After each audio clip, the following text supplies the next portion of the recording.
Аграрии сейчас отправляют в закрома зерно и картофель. После плодотворной работы у чувашей принято собираться на праздник нового урожая Чоклеме. С особым размахом ее отмечают на родине выдающегося просветителя Ивана Яковлева в Татарстане. «Живите дружно». Завещание Ивана Яковлева на чувашском языке теперь навсегда выбито на камне.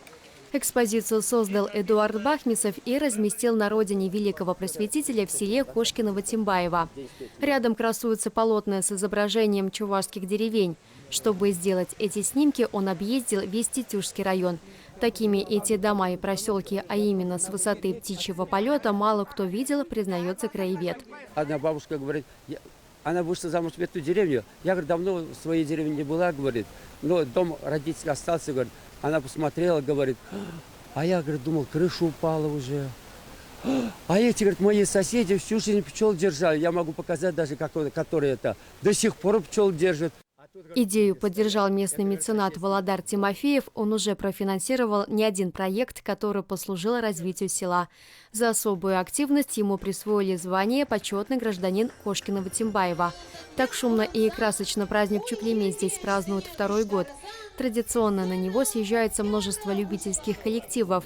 Сельчане признаются, было и время затишья, когда подобные праздники не отмечали. Сейчас, что отрадно, национальные традиции возрождаются.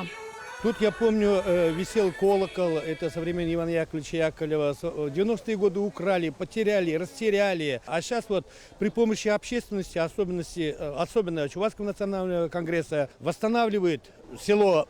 Праздник Чуклеме пришелся на день рождения Иакима Максимова-Кошкинского. Он выходец этой деревни. Здесь основателю Чувашского театра и кино установлен памятник. Собравшиеся возложили к его подножью цветы и отметили, что богатую историю села нужно беречь и сохранять.